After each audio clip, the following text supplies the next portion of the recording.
Hello everyone, welcome back to my YouTube channel Studious Aura। So head to toe assessment का part 5 आज हम start करेंगे। हमने part 1, 2, 3 and 4 में काफ़ी सारे असेसमेंट के रीजन्स हमने डिस्कस कर लिए हैं।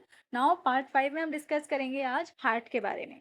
सो हार्ट का असेसमेंट करने के लिए क्या क्या करना होता है, किस तरह से हमें ऑस्कल्टेशन एंड इंस्पेक्शन वगैरह करना होगा, इसके बारे में आज हम डिस्कस करेंगे। So let's start the video. Video शुरू होने से पहले मैं आपसे रिक्वेस्ट करना चाहती हूँ कि अगर आपको मेरे चैनल की वीडियोस यूजफुल लगती हो, इन्फॉर्मेटिव लगती हो, तो प्लीज़ मेरे चैनल को सब्सक्राइब करें और मेरी वीडियोस को ज़्यादा से ज़्यादा शेयर और लाइक करें। सो स्टार्ट करते हैं हार्ट का असेसमेंट। तो हार्ट के असेसमेंट में सबसे पहले हमें इंस्पेक्शन करना होता है। हमें इंस्पेक्ट करने हैं pulsations with the client in a supine position. तो पहले तो हम जो पेशेंट है ना, पेशेंट को बोलेंगे कि आप लेट जाओ, बिल्कुल सीधे लेट जाओ। जो बैक के सहारे लेटते हैं ना, बिल्कुल सीधे लेटने को हम बोलते हैं सुपाइन पोजीशन। तो इसमें हम हेड एंड को एलिवेटेड कर देंगे 30 टू 45 डिग्री। तो ये हमारी कौन सी पोजीशन बन गई? ये हमारी बन गई Fowler's position, semi Fowler's position. तो हम पेशेंट को सेमी फाउलर्स पोजीशन में रखेंगे और क्लाइंट के पेशेंट के राइट साइड पे हम खड़े हो जाएंगे। राइट साइड पे खड़े होने के बाद हमें देखना है एपिकल इम्पल्सेस के लिए या फिर अबनॉर्मल पल्सेशन कोई हो रही हो तो उसके लिए हमें इंस्पेक्ट करना है। तो नेक्स्ट, अभी तो हमारा इंस्पेक्शन का काम हो गया, क्योंकि हम हार्ट के अंदर इंस्पेक्शन तो और कुछ कर नहीं सकते। हार्ट तो हमें बाहर से दिख नहीं रहा, ये इंटरनल ऑर्गन है। तो यहाँ पे अब हमें पैल्पेशन करनी पड़ेगी। तो पैल्पेशन में हम पैल्पेट करेंगे एपिकल पल्सेस को। तो एपिकल पल्स को पैल्पेट करने का तरीका ये होता है कि हम पेशेंट के राइट साइड पे ही रहेंगे। पेशेंट को बोलेंगे कि आप सुपाइन पोजीशन में आप जैसे लेटे हो सीधे आप लेटे रहो। हम पेशेंट के राइट साइड में रहेंगे और अपना जो हाथ का जो पामर सरफेस होती है ना, जो हमारी हथेली वाली साइड होती है ना, वो साइड हम पेशेंट के मिट्रल एरिया पे रखेंगे। अब ये मिट्रल एरिया कौन सा है? तो इसके लिए ये मान लीजिए आपका पेशेंट है, पेशेंट का हार्ट ये लेफ्ट साइड है, ये राइट साइड है। तो हार्ट का ये जो लेफ्ट साइड होता है ना, दिस वन, तो ये होता है हमारा मिट्रल एरिया। तो इस साइड पे हम अपनी हथेली को जैसे ही रखेंगे ना, पैल्पेट करेंगे, तो हमें एपिकल इम्पल्सेस पता लग जाएंगी। ओके, देन हमें पैल्पेट करना है अबनॉर्मल पल्सेशंस के लिए। अबनॉर्मल पल्सेशन कोई आ रही है तो उसके लिए हमें पैल्पेट करना है। इसमें हम क्या करेंगे? इसमें भी हम अपने हथेली वाला हिस्सा लेंगे, हम पामर सरफेस लेंगे हमारे हाथ की और पैल्पेट करेंगे एपेक्स पे, लेफ्ट स्टर्नल बॉर्डर पे और बेस पे। तो एपेक्स पे, लेफ्ट स्टर्नल बॉर्डर और बेस पे हम पैल्पेट करेंगे इस साइड में। तो हमें अबनॉर्मल पल्सेशन का भी पता लग जाएगा।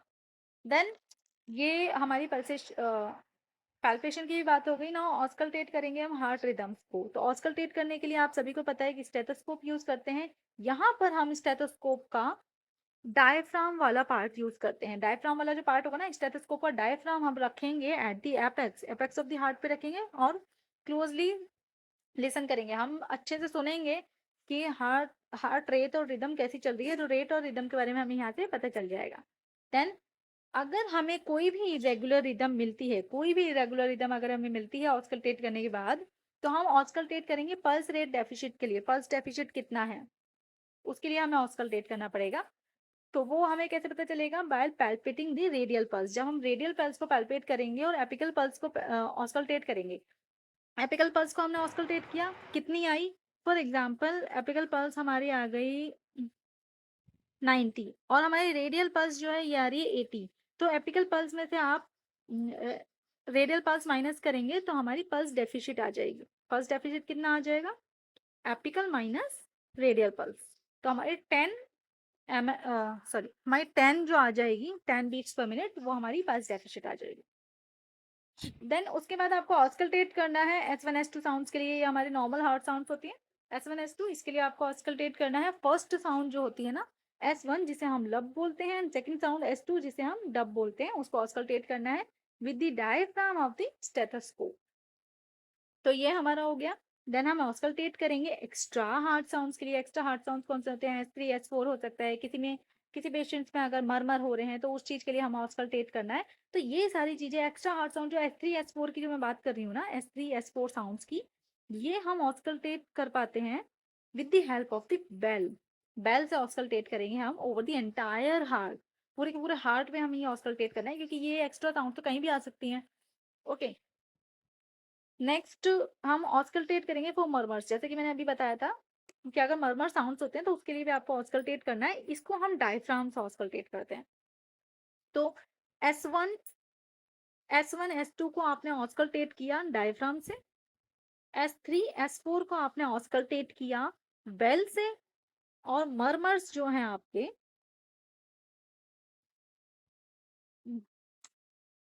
सॉरी,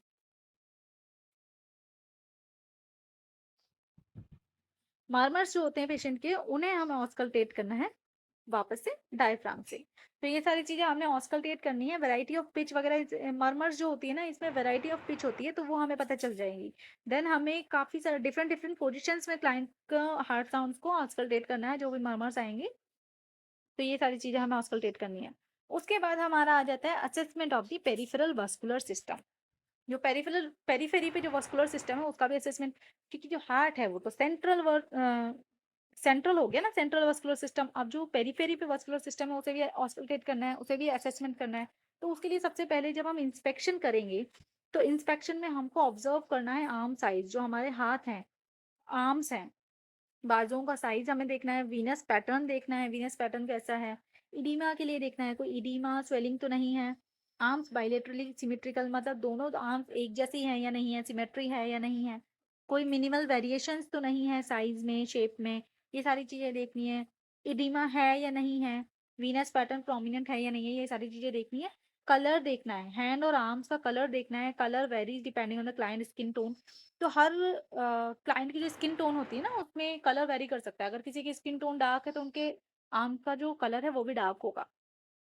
तो ये सारी चीजें हमें देखनी है। बट बाइलेटरली जो कलर है ना, वो भी सेम होना चाहिए, दोनों हाथों का कलर सेम होना चाहिए।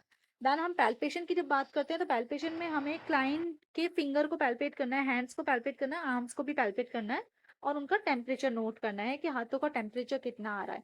तो स्किन अगर skin is warm to touch bilaterally from finger tips to upper arm.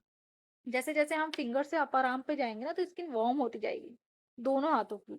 ठीक है। देन हमें पैल्पेट करना है to assess the capillary refill time. Capillary refill time हमें यहाँ पे देखना है, सीआरटी हम शॉर्ट में जिसे बोल देते हैं। तो जब हाथों की बात आ रही है तो हम सीआरटी भी देखेंगे। तो हम सीआरटी कैसे देखते हैं, जो नेल बेड होते हैं हमारे, उन्हें कंप्रेस करते हैं। जैसे मैंने आपको पहले वाली वीडियो में बताया था, नेल्स जब हम असेस कर रहे थे, तो उसी में मैंने बताया था कि सीआरटी कैसे असेस करते हैं। तो नेल बेड जो होगा ना हमारा, उसे कंप्रेस करेंगे अंटिल इट्स ब्लैंचिंग। तो वो पहले तो पेल हो जाएगा, उसके बाद वापस से कितने टाइम बाद वो रिटर्न होता है पिंक कलर में, कितना ब्लड कब रिटर्न होता है। तो ये सारी चीजें हमें नोट करनी है प्रेशर रिलीज करने के बाद। ओके। देन पैल्पेट करना है हमें रेडियल पल्स को। रेडियल पल्स हमारे हाथ में होती है, जैसे हम पैल्पेट करते हैं, तो वो पैल्पेट करनी है हमें, जेंटली प्रेस करना है। जेंटली प्रेस करना है, बहुत ज्यादा प्रेस नहीं कर देना है कि ब्लड फ्लो ही वहां पे ब्लॉक हो जाए। जेंटली प्रेस करेंगे अगेन दी रेडियल आर्टरी, और रेडियल पल्स हम पैल्पेट कर पाएंगे। इसकी इलास्टिसिटी और स्ट्रेंथ, इसे भी हमें नोट करना है। देन पैल्पेट करना है अल्नर पल्सेस को। रेडियल तो हमने कर लिया, अल्ना की पल्सेस को भी हमें पैल्पेट करना है। वही सेम मेथड है पैल्पेट करने का। उसके बाद हमें ब्रेकियल पल्सेस देखनी है, जो कि हमारी क्यूबाइटल फोसा के पास होती है। ब्रेकियल पल्सेस को देखना है, अगर हमें कोई भी एट्रियल आर्टीरियल इंसफिशियंसी लगती है, तो उसके लिए हमें ब्रेकियल पल्सेस को पैल्पेट करना है। तो इसके लिए हमें क्या करना पड़ेगा, इसके लिए हमें सेम मेथड है, थ्री फिंगर्स लेनी पड़ेगी। फिंगर पैड से हम थोड़ा सा जेंटल प्रेशर अप्लाई करेंगे, लेफ्ट और राइट दोनों हाथ की मीडियल एंटीक्यूबाइटल क्रीजेस पे। ओके। तो इससे हमें ब्रेकियल पल्सेस पैल्पेट कर पाएंगे हम। देन उसके बाद हमें एक यहाँ पे नाम आता है एलन टेस्ट का। तो हमें एलन टेस्ट परफॉर्म करना होता है। तो ये ऐसा ही होता है जैसे कि हम सीआरटी देख रहे थे ना, कैपिलरी रिफिल टाइम, ऐसे ही हम रेडियल और अल्नर पल्स की पेटेंसी देखने के लिए हम एलन टेस्ट यूज करते हैं। तो किस लिए कर रहे हैं हम, पेटेंसी ऑफ द रेडियल और अल्नर आर्टरीज की। रेडियल और अल्नर आर्टरीज की पेटेंसी कितनी है, कितनी पेटेंट है, वो देखने के लिए हम कर रहे हैं। तो इसमें हम क्या करेंगे, पेशेंट से बोलेंगे कि अपना हाथ आराम से नॉर्मली रख दो, रिलैक्स रखो अपना हाथ। जो पाम साइड होगी ना उनकी हथेली की साइड, वो ऊपर की साइड होनी चाहिए। हम उनसे कहेंगे कि मुट्ठी बंद कर लो अपनी। ठीक है। जैसे ही वो अपना फिस्ट बना लेंगे, उसके बाद हम क्या करेंगे, एक एक बार दोनों का टेस्ट करेंगे। सबसे पहले तो हम रेडियल अल्नर पल्स की पेटेंसी देखेंगे। सबसे पहले हम अल्नर आर्टरी जो होती है ना, उसे ऑक्लूड कर देंगे, मतलब अपना जो थंब है ना, उससे ऑक्लूड कर देंगे उसे। और फिर देखेंगे कि जो पेल हो जाएगा, आगे का जो हैंड है ना, जो पाम एरिया है वो पेल हो जाएगा।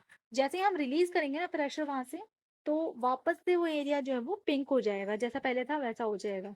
तो ये पेटेंट है। ऐसे ही हम सेम जो मेथड है वो हम रेडियल आर्टरी के साथ करेंगे। So this is your Allen test. तो ये बहुत इंपॉर्टेंट टेस्ट होता है, इसके बारे में आपको अच्छे से पढ़ना है।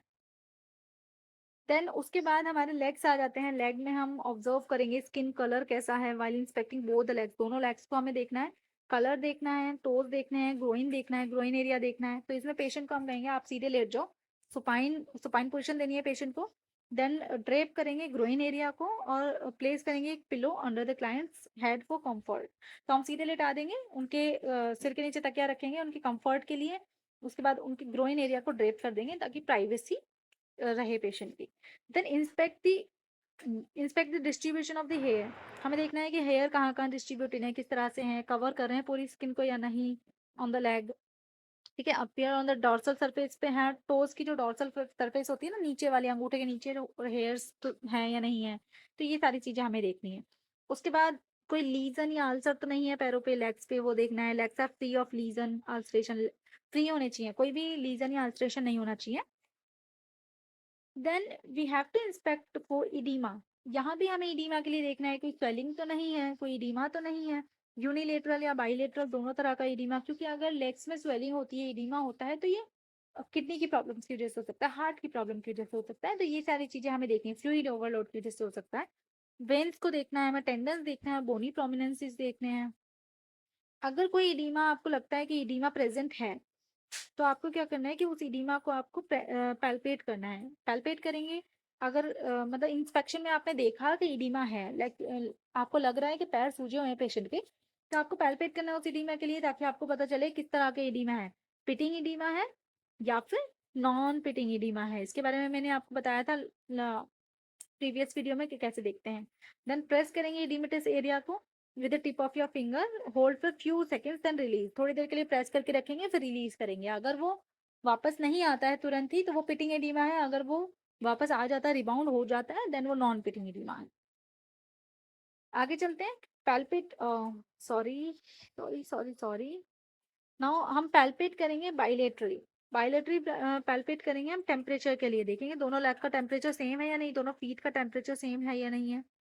तो ये टेम्परेचर जब भी हम देखते हैं ना, अपनी फिंगर के पीछे वाले हिस्से से देखते हैं, बैक ऑफ आवर फिंगर्स से देखते हैं हम। कभी भी फिंगर पैड से नहीं देखते ये चीजें। टेम्परेचर जो होती है ना, वो डॉर्सल सरफेस ऑफ हैंड से देखते हैं।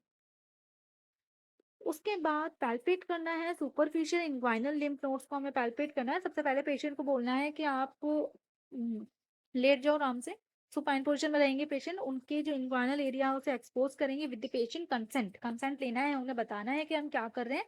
देन एक्सपोज करना है इंग्वाइनल एरिया को। जेनाइटल्स को हमें ड्रेप ही रखना है पेशेंट की प्राइवेसी को इंश्योर करने के लिए। देन जो अपर मीडियल थाई का एरिया होगा ना, वहां पे हम फील करेंगे।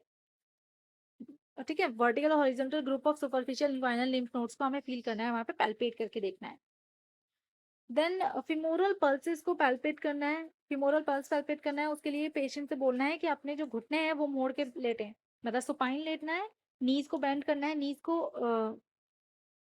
नीज को जैसे बेंड करेंगे, उसके बाद हमें प्रेस करना है deeply and slowly below the medial to the inguinal ligament.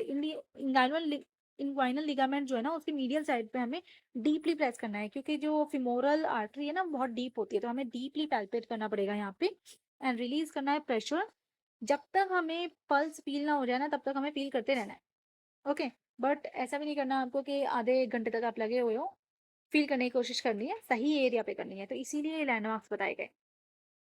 फिर आपको ऑस्कल्टेट करना है फीमोरल पल्सिस के लिए। अब आपको पैल्पेट तो हो गई, अब आप ऑस्कल्टेट करेंगे फीमोरल पल्सिस को। अगर कोई आर्टीरियल ऑक्लूजन आपको लगता है कि कोई ऑक्लूजन है, तो आप ऑस्कल्टेट करेंगे उसे। तो ऑस्कल्टेट करने के लिए वही स्टेथोस्कोप का यूज करेंगे।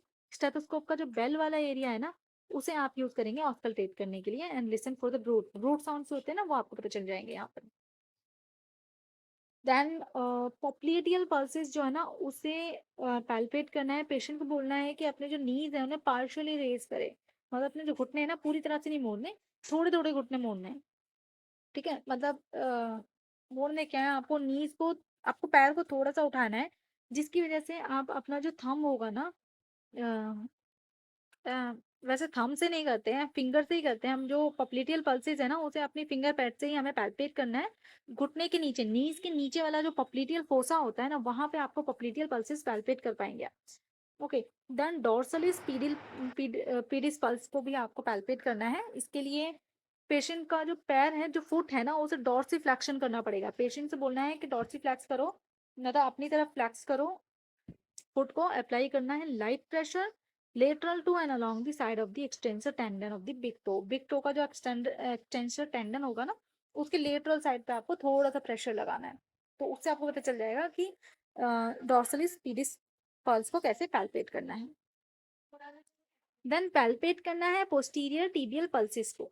ओके, देन आफ्टर दिस आपको इंस्पेक्ट करना है कोई वेरिकोसिटीज तो नहीं है, कोई वेरिकोज वेन तो नहीं है। वेरिकोज वेन के लिए आपको इंस्पेक्ट करना है, थ्रोम्बोफ्लेबाइटिस के लिए इंस्पेक्ट करना है, क्योंकि ये चीजें देख के ही पता चल जाती हैं। ओके, क्लाइंट से बोलना है कि आप खड़े हो जाओ, क्योंकि जो वेरिकोज वेन है ना, जब पेशेंट सीधा खड़ा होता है ना, स्टैंड होता है, तब ज्यादा विजिबल होती है ये। क्योंकि सारा का सारा जो वीनस रिटर्न नहीं हो पाता ना प्रॉपरली, सारा खून जो है वो नीचे जाता है, इस वजह से आपको वेरिकोसिटीज वहां पे पता चल जाती है। देन क्लाइंट अगर सुपाइन रहेगा, मे नॉट, ओके, तो ये हम अच्छे से विजिबल नहीं हो पाएगा। हमें जो वेरिकोज वेन है ना, ये अच्छे से विजिबल नहीं हो पाएगा। तो इसलिए हमें क्लाइंट को बोलना है कि आप खड़े हो जाओ। ओके, देन होमेन साइन के लिए देखना है। होमेन साइन क्या होता है, ये भी हम वेरिकोज वेन के टाइम पे ही देखते हैं, मतलब वेरिकोसिटीज को पता लगाने के लिए होमेन साइन देखते हैं। इसमें हमें क्या करना है, क्लाइंट के जो नीज है ना, उन्हें फ्लेक्स करना होता है अबाउट 5 डिग्रीज। मतलब आपको क्लाइंट से बोलना है कि आप आराम से बैठ जाओ, पैर लटकाने हवा में। ओके, देन आपको क्लाइंट के नीज के ऊपर का जो एरिया होता है ना, उसे सपोर्ट करना है। क्लाइंट की थाई को अपने हाथ से सपोर्ट करना है, और क्लाइंट से बोलना है अपने पैरों को रिलैक्स छोड़ो, बिल्कुल रिलैक्स छोड़ने के बाद जैसे आप क्लाइंट का जो फुट होता है ना, उसे आप डॉर्सी फ्लेक्स कर उसे आप फ्लेक्स करोगे ना, तो क्लाइंट के टिबिया के पीछे वाली जो मसल्स होती है ना, उसमें पेन होता है वहां पर। ओके, तो अगर ये पेन हो रहा है तो ह्यूमन साइन जो है वो पॉजिटिव आ जाता है, अगर पेन नहीं हो रहा है तो ह्यूमन साइन नेगेटिव होता है। तो आपको क्या करना है, क्लाइंट को बोलना है, पेशेंट को बोलना है कि आराम से बैठ जाओ, पैर लटकाओ बिल्कुल, और आपको सपोर्ट करना है उसका जो नी के उसकी जो थाई होती है, उसे सपोर्ट करो आराम से। पैर उसका लटका रहेगा, आप उसे फ्लेक्स करोगे उसके फुट को, तो उसका जो टिबिया के पीछे की जो मसल्स होती है, वो उसकी पेन अगर होगा, तो पेन या टेंडरनेस अगर होगा तो ह्यूमन साइन पॉजिटिव है, अदरवाइज ह्यूमन साइन नेगेटिव है। सो this is all about peripheral Venus circulation. तो यहाँ पे हम अपनी वीडियो एंड करते हैं आज। नेक्स्ट पार्ट मैं नेक्स्ट वीडियो में लेकर आऊंगी। तब तक के लिए अगर आपको मेरी वीडियोस अच्छी लगी हो तो प्लीज़ मेरी वीडियोस को लाइक करें, ज़्यादा से ज़्यादा शेयर करें, और प्लीज़ मेरे चैनल को सब्सक्राइब करें। Thanks again.